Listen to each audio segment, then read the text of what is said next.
Perkenalkan, kami dari kelompok 22 ingin menyampaikan mengenai korelasi budaya susah antri terhadap penyebaran COVID-19 di Indonesia. Kata antri tidaklah asing di telinga masyarakat Indonesia. Sudah sering terlihat antrian terjadi, terutama di tempat umum seperti antrian kasir, antrian rumah sakit, dan antrian vaksinasi. Meskipun sudah sering dilakukan di Indonesia, dalam pelaksanaannya masyarakat masih asing dalam memaknai kedisiplinan mengantri. Kebanyakan masyarakat baru akan mengantri jika hal tersebut merupakan sebuah aturan, bukan sebagai pilihan dan kesadaran diri masing-masing. Pada kenyataannya, perilaku susah antri tidak terkecuali pada masa pandemi COVID-19, seolah-olah perilaku tersebut sudah menjadi budaya dari masyarakat Indonesia. Padahal, masyarakat memiliki kewajiban untuk mematuhi protokol kesehatan, salah satunya physical distancing atau jaga jarak. Sebenarnya, penanaman budaya antri yang baik dapat mendukung kepatuhan masyarakat terhadap physical distancing, sehingga membantu pencegahan penyebaran virus corona.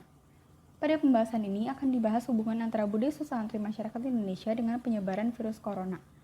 Secara harafiah, budaya antri merupakan kebiasaan dalam masyarakat untuk memperoleh kesempatan dan layanan yang sama secara bergiliran menurut urutan. Kebiasaan mengantri dapat memberikan manfaat, seperti melatih emosi, ketertiban, kejujuran, disiplin, memiliki rasa malu, taat hukum, dan menghormati serta menghargai hak orang lain. Dalam pemberlakuan physical distancing, budaya antri dapat meningkatkan ketertiban dari masyarakat untuk mempertahankan jarak satu dengan yang lain. Masyarakat menjadi taat dengan protokol kesehatan karena menghargai hak orang lain dan lebih sadar dalam menunggu giliran.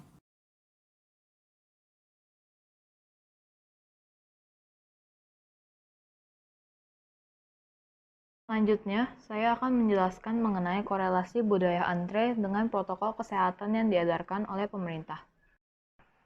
Dalam menghadapi pandemi COVID-19, protokol kesehatan utama yang diedarkan oleh pemerintah adalah pembatasan sosial.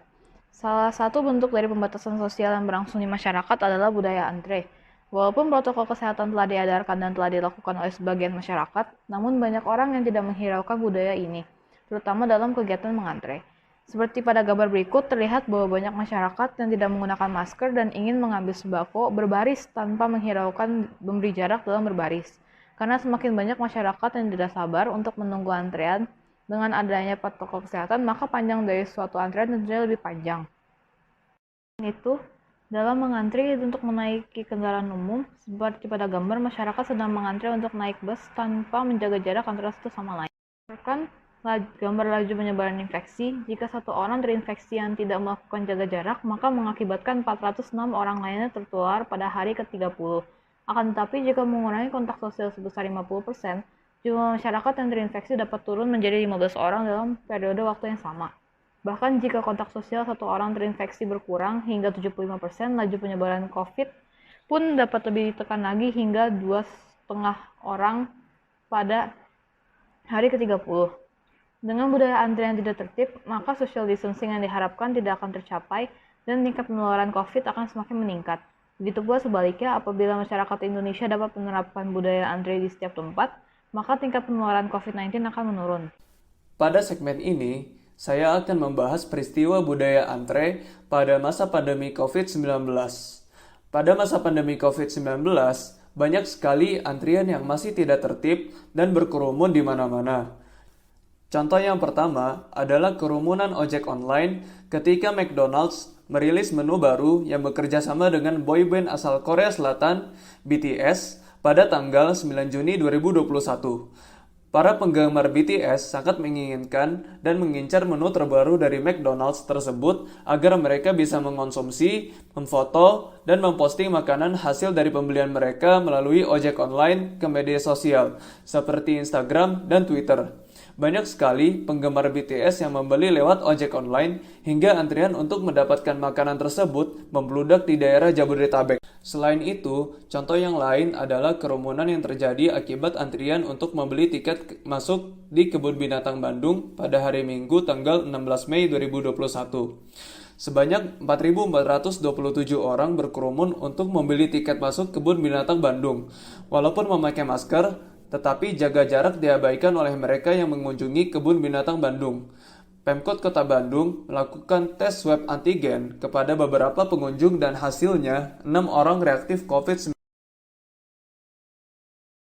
Selanjutnya, saya akan memaparkan hasil data dari survei yang kami buat ketika mengerjakan paper ini. Menurut hasil data yang kami peroleh dari survei sebanyak 25 responden, sebanyak 56% dari 25 orang menjawab antrean selama pandemi masih semrawut. Sedangkan 44% dari 25 orang menjawab antrean sudah tertib. Awal dari lingkungan keluarga, membiasakan anak melakukan budaya disiplin diri dalam beraktivitas sangat efektif ke depannya. Dalam hal ini, outputnya akan mengerucut ke budaya tertib dalam antre. Berangkat dari kebiasaan sederhana, seperti menyelesaikan tugas tepat waktu, tertib belajar, dan membuang sampah pada tempatnya. Penanaman pembiasaan aktivitas-aktivitas tersebut akan perlahan membentuk karakter seseorang yang disiplin dan bijaksana dalam berbagai hal menjelang dewasa nantinya. Selain penanaman pembiasaan sejak dini, rasa malu juga dapat diterapkan sebagai sebuah sanksi. Maksudnya, seseorang yang memiliki rasa malu akan perbuatan menyimpang dengan penuh kesadaran akan menghindari suatu perbuatan yang tidak terpuji, karena mereka sadar dengan konsekuensi berupa sanksi sosial yang akan diterima nantinya. Dan memotong antrian adalah salah satu contohnya. Kesimpulannya, budaya susah antri terjadi lantaran kurangnya kesadaran dari masyarakat akan kedisiplinan. Karena pada dasarnya sikap disiplin membuat berbagai hal menjadi teratur dan tertib, tidak terkecuali mengantri. Bayangkan, apabila kesemrawutan antrian terjadi di masa pandemi, tentu lonjakan infeksi virus akan semakin tinggi. Dengan antrian yang tertib ditambah kewaspadaan diri, akan membantu mencegah penularan COVID-19. Protokol kesehatan yang terus digalakkan oleh pemerintah akan efektif bila diiringi dengan kesadaran masyarakat akan pentingnya disiplin diri. Dengan kedisiplinan yang baik dalam mengantri, bukan tidak mungkin kita akan dapat survive dengan situasi seperti